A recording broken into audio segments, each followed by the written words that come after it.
Guys আসসালামু আলাইকুম। আশা করি তোমরা ভালো আছো। ভালো আছি। আমি হচ্ছে অফিসের মাসু আর আমি ব্লগটা শুরু করছি 11:30টায়। চলো ব্লগটা কন্টিনিউ করি। তো গাইস আমার মাদার ইন্ডিয়া ছোটো মাছ ফ্রাই করেছে, এটা রাত্রে ভাত দিয়ে সবাই মিলে খাবো। এখানে হয়েছে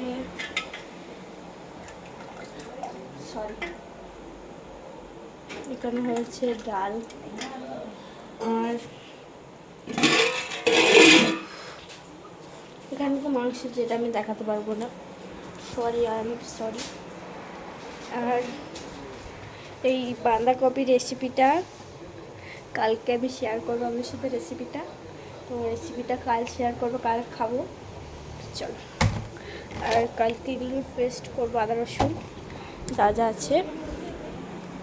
আর ম্যাঙ্গো এনেছিলাম অনেকগুলো, আর একটা পড়েছে, এটা কালকে ভাত দিয়ে খাবো। আর আমার এখানে নানি ইন্ডিয়া, হাই নানি। আর নানি নিজে রিপ্লাই দিয়ে দিল আল্লাহ রসুল। তো গাইস চলো আর বাড়িতে সবাই কী করছে দেখি। তো গাইস এখন আমি যাচ্ছি আমার ভাইয়ের রুমটাতে। আমার ভাইয়েরা দাদারা কেউ আসেনি এখনো, ওদের রুমটা খালি এবং এসি চলছে। ওরা কন্টিনিউ এসি চালিয়ে দেয়, ওদেরই দিন ভাই।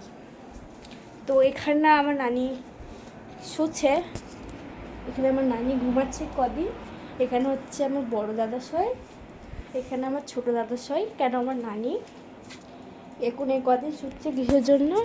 ও আমার ওই রুমটাতে, যেটাতে আমি আর নানি আমার ঘুমাতাম, সে রুমটাতে আমার বড় দিদি এসছে, তার বেবি হয়েছে একটা, ওকে নিয়ে আছে বলে আমার নানি এখানটাতে ঘুমাচ্ছে। আর আমি ঘুমাচ্ছি আরেকটা রুমে ঘুমাচ্ছি আমি আর আমার মা।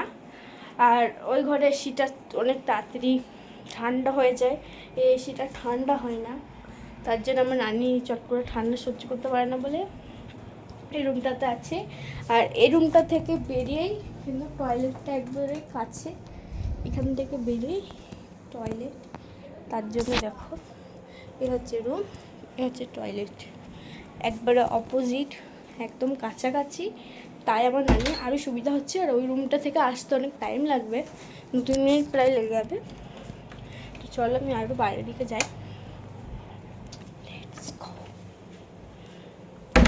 এই রুমটাতে জিনিস পড়েছে আর বাকি সবাই আছে রুমে।